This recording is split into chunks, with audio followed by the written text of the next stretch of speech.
Hello and welcome to the PhD Life Raft podcast. I'm Emma Brzezinski and today I am talking to the wonderful Katie Barclay. We're talking about Katie's book, Academic Emotions, Feeling the Institution.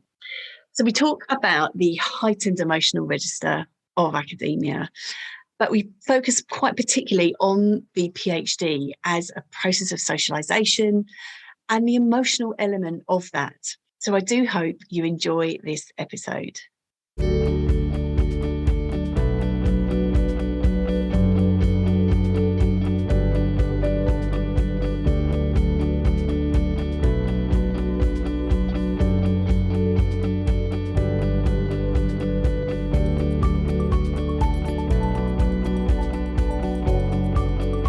Hello, Katie. Hello. Thank you so much for being here.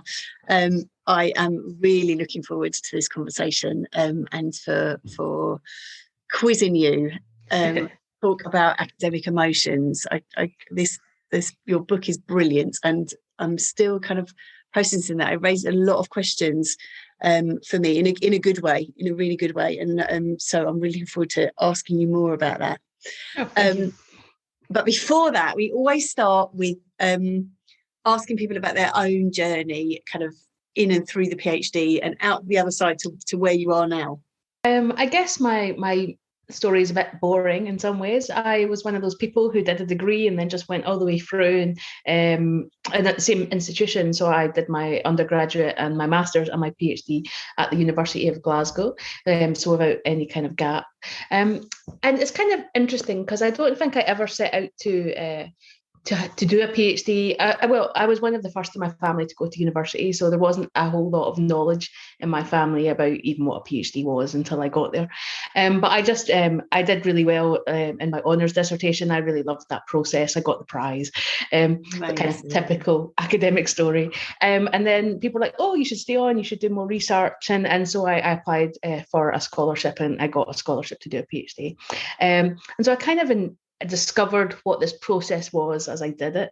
So my PhD was on marriage in Scotland between 1650 and 1850. But it's about emotion, and it's about emotion amongst the couples that I study who were elites, who wrote letters to each other. Because for those dates, they're the kind of people who have records that survive in that kind of way. And I was really interested in power, but when I was reading the letters, I was like, emotions are all through this and they're shaping the dynamics and they're disciplining them actually in some really important ways. Like if you want to tell somebody that you love them, it kind of disciplines your behavior. You have to show that you love them, and that means, especially in this period, showing that you're an obedient wife, you conform to gender norms, or if you're a husband, that you are a loving husband who provides and isn't too tyrannical but has authority. And so the way that our emotions kind of tell us how to behave in some ways. And that's what got me started in the emotions. And then I kind of just went on from there. I was very fortunate. I did 10 years before I got a permanent job. But I have been very fortunate in always being employed in contracts. So they were full-time. So I always had reasonable money coming in. I did have to work in 4 different countries before I got that permanent job. But and in some ways, it's one of those kind of challenging stories of academic precarity, but also a privileged story because of the kinds of contracts I held. Wow. So now you work, and I do just want to give this a name because it sounds amazing, in terms of the Centre for the History of Emotion. Yeah. Amazing. And was that something you set up, or was that you joined? No, it was a postdoc that I did. So I was kind of 4 years out from my PhD at that point, and they advertised these postdocs in this brand new centre that they were setting up in Australia. And they were it had a huge amount of investment by the government at a small brief moment in Australian history where humanities research was valued. And we got, and for me, it was amazing to go into this really vibrant centre of people who were talking about the things that I already cared deeply about and had been doing research on. And then I kind of moved my way up the ranks, as it were. And now I'm the deputy director of the centre, but that was a kind of journey. Yeah. Love it. And so this says we're already into passion. We're like a couple of minutes in, we're already into love and passion, which is amazing. And this is something that kind of weaves through your book in terms of academia and passion. And so there's so much that I want to ask you about, but maybe we'll start with that in terms of, talk to us about academia and passion and the way that, as you say, shapes the academic experience, shapes the academic institution. Yeah, I mean, to me, passion is the language of the academy, and you see it on job advertisements, for example. You're asked to write about your passionate commitment to the field, and we put it on our advertising posters, and we talk a lot about passion. And I think in some ways there is a lot of truth in the passionate idea, in that a lot of us are very invested in our work. We spend a lot of hours doing our work, and I think it's hard to do that if you don't have passion. What I hope to do in the book is also talk about the fact that that's kind of could be troubling. We can exploit that passion in ways that I think, we do need downtime. We do also need to deal with the fact that some parts of our job might be boring, that we don't have to feel passion all the time, and that discourse around passion, I think, can sometimes come to hamper our that process. If you don't feel passion, you worry about that, when really, in fact, that's just part of the normal kind of run of what academic research is. I love it. And so this sense of, because this is something that we talk about a lot on this podcast, is the kind of the emotional aspect of the PhD journey. And what I love about your book is that you recognise emotion at the heart of the academy, and the emotion driving the academy, be it passion and love or anger. You talk a lot about anger in there. So maybe now that perhaps we should come to it, let's just touch on, before we go particularly into what that particularly means for PhD researchers, but perhaps we'll come to, so we've got passion and love on one side. Talk to us about anger and aggression in academia.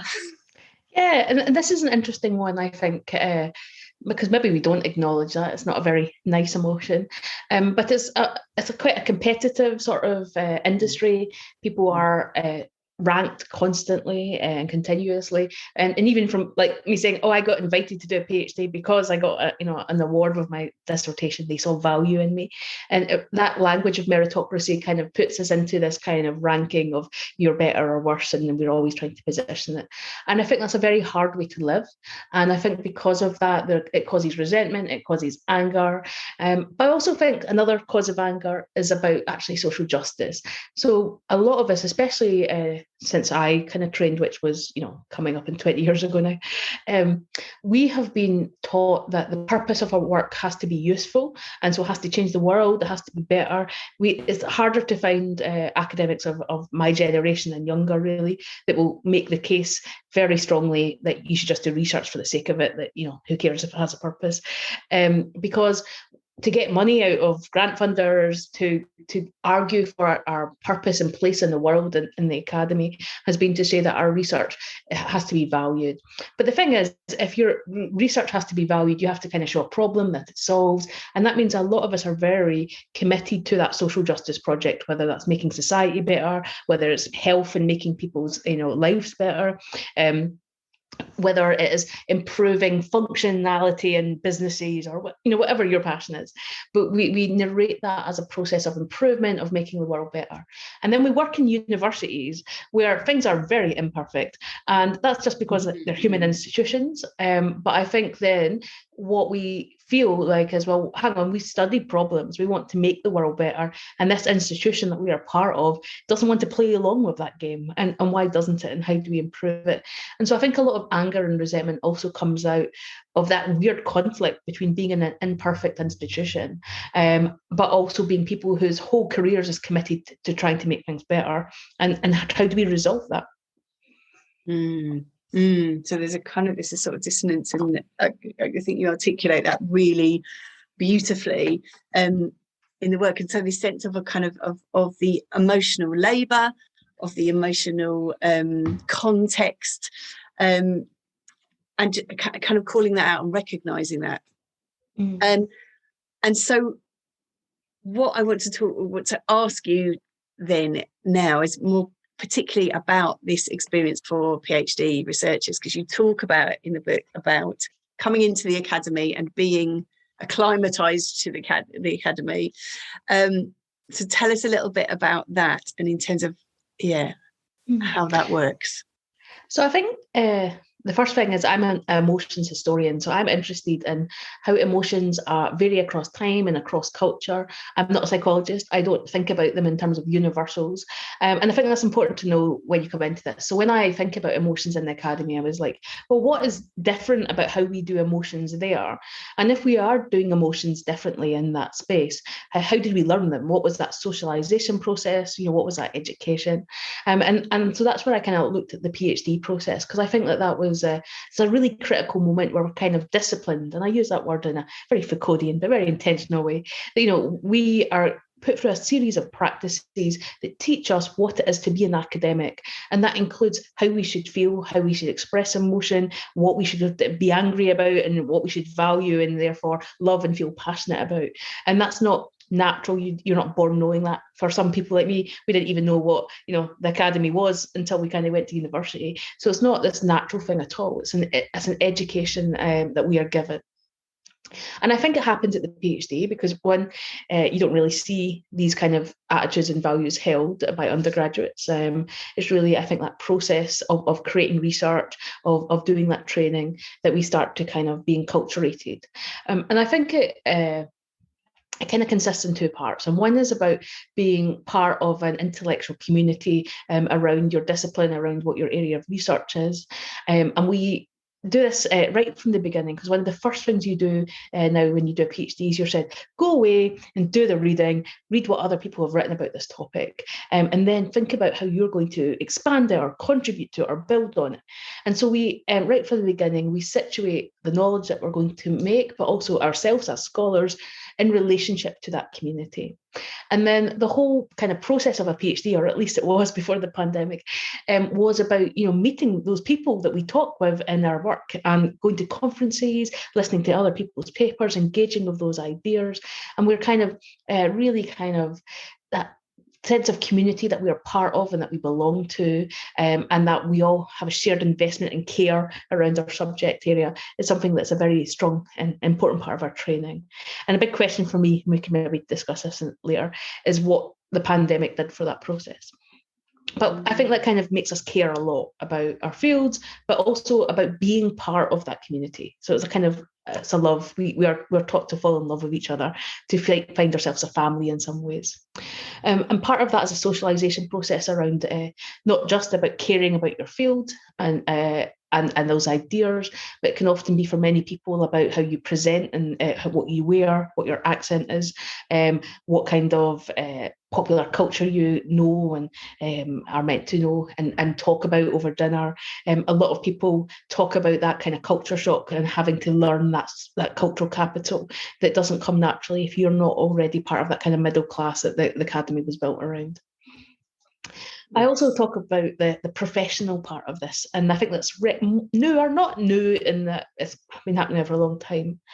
But the professionalisation of the PhD, I think, was recognised. A lot of the funding for PhDs now comes from in OECD countries, comes because they think that PhDs are important for the wider economy. And so there's an emphasis that we should train more PhDs than there are jobs. And that is not a flaw in the system, despite the fact that everybody thinks it is. That is actually the purpose. We think it is valuable to have people with PhDs in ordinary jobs and ordinary workplaces, because those research skills, that way of thinking about that world, that knowledge is valuable to everyone. And actually, I think that's really important. I don't disagree with that. We just maybe should communicate that more, that we do expect people to move into lots of industries. But that process then said, well, we have to teach people how to recognise the skills and the transferable kind of ideas and things that they're learning through this process. And we also need to get them to be very timely. So you can't just come along and do your PhD over a decade and it's your hobby and your passion. It's got, if you're going to go out and do this for industry, you're going to have to do it on quite a strict timeline. You might have to do it on a topic that you don't care about even a little. And so we have more PhDs that somebody else has picked your topic, but also there's a sense of which that you're discouraged from maybe having quite so much passion and being a bit more functional, a bit more practical. And I think that is a different kind of discipline of the self that you think should detract from community, but in fact doesn't. I think it invests us more that we are professionals and that's part of who we are. And we start to think about the PhD process differently. But it hasn't removed our emotional investment. And in fact, that social justice stuff that I was talking about, that problem solving, I think it has reinforced that, the idea that what we do is about useful knowledge, practical knowledge. And so therefore that we then see we have more concern with it changing the world. And if you think of your work as changing the world, then that's a very big ask on the self and identity. And I think that kind of disciplines us in a particular way. So much in there. So much in there. So this sense of emotional investment, and that is, I say, even if your topic isn't one that you're particularly passionate about, there's still that sense of an emotional investment in the wider endeavour. But just to come back to this sense of identity and your sense of self, you talk in the book about this evolution of identity through this training. Could you unpack that a little bit more? Yeah, I think different people experience this to different levels, and I think, like, as we know, or maybe don't, but a lot of academics are actually the children of academics, and I think maybe I need to interview more of them. But I think some of this is easier if you have been brought up in those kind of families. You know a little bit more about what the emotions of the academy might look like and what's expected. But while those people are there, there's plenty of others who have never been part of this world, and so are having to learn that process.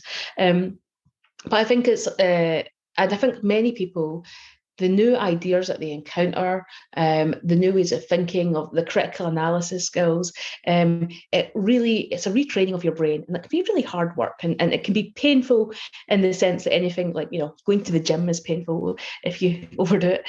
And I think in a similar way, you're kind of having to retrain a whole lot of your instincts and the ways of thinking, and that's not a bad thing necessarily. It's a process of self-development, but it's not necessarily an easy one. And it's one that can make you seem quite different from sometimes the communities that you came from. You might think about the world differently. You might have different interests. You might start to think of some of the kind of assumptions that were made as wrong or problematic. And so for many people, they find that process of doing a PhD and thinking about the world differently can actually in some ways isolate or exclude them from communities that they were part of and that were part of who they were. And as that happens, then you have to find a new community, which academia tends to offer, but then invest you in being an academic, because if you give that up, you've given up your originating family or community, and then you've created a new one, and then you've also have to recognize, well, this one hasn't got a place for me, and then you go into a third one. And I think that process is actually really, really painful and challenging, and we maybe need to think a little bit more about why that happens and whether that's all good. I'm not sure that is. Yes, and I love that in the book that you just offer a critical lens on this sense of, and you talk about this sense of academia being a cult, and that there's this process, and just ask a question of that, this process of enculturation, that people are kind of coming in and being having sense of what to believe, how to behave, separating out from that which they've been involved with before, and what does that mean, and how do people negotiate that, and the painfulness in that. But also that potentially it is, talk about the PhD journey, that it is the journey that there'll be all sorts of great things along the way as well. So it's just offering a perspective on that. I think very few people regret, there's many things you might regret about a PhD, but that transformation of how you think and see the world isn't one that people tend to see as the problem. They might regret that they maybe become distant from their family, or that they committed a decade of their life to a career that they could never take up when they have to leave later. Those kind of things, people feel angry and resentful. But it's very it's rare to say somebody say, "Oh, I wish I didn't think about the world like this." Maybe English lit scholars wish they could read novels and turn their brains off, but maybe other than that, we don't often regret that training of mind, I guess. Yes, this sense of a process, and we'll talk about this a lot on the podcast, that it is a process of self-development, and that that has a real value to it. But I think what you bring up really interestingly in the book is that how that self-development then is negotiated with the institution, the academic institution. So you're on a journey, the institution is doing something. How do you interact with that? And there's some really interesting stuff around that, I guess. So I'm aware of time. I just say there is so much more that I would want to ask you about, and I really would recommend the book. It's incredibly well referenced too. So I think there's so much more that you're kind of pointing us onto in terms of scholars reflecting on what it means to be within the academy, what it means to step outside of the academy. It's really, really interesting. And I wondered where it left you at the end of writing that book. Yeah, there's a question here also about the pandemic that I think I'll maybe come to here as well. So yes, as I was finishing the book, the pandemic started, right? So like, and I kind of felt, I mean, what we went through as academics in terms of the requests asked of us in terms of additional labour, but also then in Australia particularly, we were being laid off, mass job losses across the field. And it was like, it's really hard to be asked to work, 70 hours a week in the same time that half your colleagues are being fired, right? Like, and I think that a lot of that passion and care and commitment that we were bringing suddenly felt very hollow and hard, and so I felt there was a cooling effect. And so one of the questions for me is are we still, is it the emotions of the academy going to be the same as we move forward and post-pandemic? And I think actually they are, right, because I think we've got enough distance on it now. But I think I have an interesting question for the new cohort who didn't go to conferences and didn't have the same opportunities to be part of the academic community during that really critical stage of the PhD, whether they feel as invested in this institution as those of us who went through it in a more human kind of, we saw each other more sense. Or whether or not they will be able to have a more critical distance just generally from what's asked of them. But I also think a lot of us feel very bruised by a lot of those decisions that impacted our lives and the lack of care that was shown by institutions for academics and for students, and whether or not people will want to fight in the same ways, or whether that will change or not. So I think what I kind of came out thinking about at the end of the book is whether I would have written a different book if I did it now and not 3 years ago, and to think about those cooling processes and their implications, I think, for what we think we do, and whether or not we can still see the academy as a project for social justice is another issue. I think a lot of us are increasingly sceptical that if we couldn't even care for ourselves, how do we care for anyone else? Yes, here. And you speak to that. You speak to the precarity, and you speak to the brutality, really, in academia, the aggression and the microaggression in there. So, well, thank you for recognising that. Thank you for calling that out. Thank you for just articulating a sense of what you talk about, the heightened emotional register of academia, and this sense of that if you are feeling lots of emotions, that doesn't mean you're doing it wrong. Actually, it means that you're probably reading the terrain right. Absolutely, yeah. So I do always ask for a top tip or something for people to take away. So if people are in that place of this kind of, they're in that heightened emotion of the PhD process at the moment, any thoughts or comments or references? I think the thing I would say is to know that it is an emotional process, right? That I think that we, in culture beyond the academy, tends to think of a heightened emotion as a problem. You go and see your psychologist and you work through those things and you try to come to an equilibrium. But the academy is not that. It wants you to be passionate, and that means you feel the highs and you feel the lows, and I think that can be actually quite challenging to learn how to do that kind of emotional self and how to manage it. So I kind of think the message is to know that this is a normal part of that process, and to not necessarily think of yourself as kind of, pathological or kind of, like, I'm not saying that people should not take care of their mental health. They absolutely should. But recognizing that that if you're feeling those things, they are part of what the institution is doing to you. And so to step back sometimes and just to think about, well, why is it asking this of me? And how can I manage this? And how can I lean into it? You can lean into it. You don't have to always run away, but sometimes you might run away.